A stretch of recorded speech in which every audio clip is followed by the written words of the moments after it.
এই বন্দরের উন্নয়ন, কারণ এই বন্দর তো অনেক পুরনো,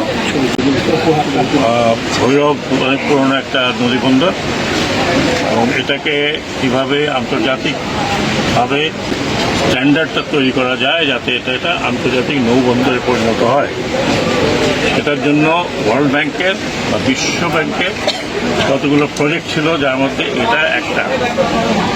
ভৈরবের উন্নয়ন করা, ভৈরবের একটা উন্নয়নের করার জন্য বিশ্ব ব্যাংকের একটা প্রজেক্ট, সেই প্রজেক্টটা নিয়ে একটু অসুবিধা ছিল, সেটাকে আমি দূর করেছি, এবং দূর করাতে BIWTA এখন এখানে কাজটা শুরু করে দেবে।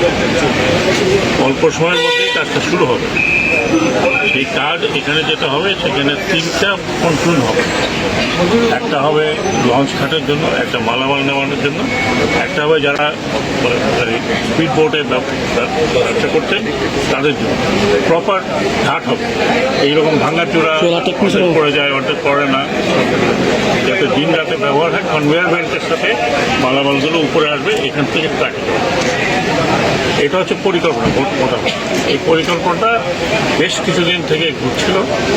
এটা অন্তত আমার সৌভাগ্য যে আমার হাতে এটা শুরু হয়েছে। কালকে আমি এই প্রকল্পটাকে, আমি যেহেতু মন্ত্রণালয়ের দিকের মধ্যে ছিল, আমি করে দিয়ে আসছি আজকে ওয়ার্কটা চলে যাবে। হয়তো আপনি 7 দিন 10 দিনের মধ্যে এখানে কাজটা আপনি দেখতে পাবেন। এখানে সাময়িক অসুবিধা কিছু হতে পারে, আর যারা এইভাবে এখন যাতায়াত করছেন এটা সাময়িক অসুবিধা হবে। আমি আশা করি বৃহত্তর স্বার্থে আপনারা সেই সাময়িক অসুবিধা থেকে মেনে নেবেন। আর এটা শেষ করতে হবে আমাদেরকে এই বছরের মানে এই আগামী বছরের ডিসেম্বরের মধ্যে। শেষ না করলে এই টাকাটা আমরা যাবে, আশা করি হবে না, সব তৈরি আছে। এখন যেটা দরকার, এখন লোকাল লোকজনের কোঅপারেশন দরকার।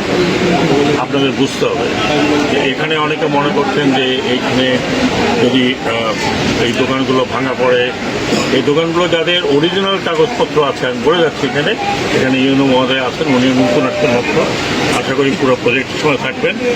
যার যার কাগজ আছে, খতিয়ান আছে, তার জন্য কোনো অসুবিধা হবে না, ওনাদেরকে কম্পেনসেশন দেওয়া হবে। যেটা বলছি যে এটা বিশ্ব ব্যাংকের অর্থায়ন।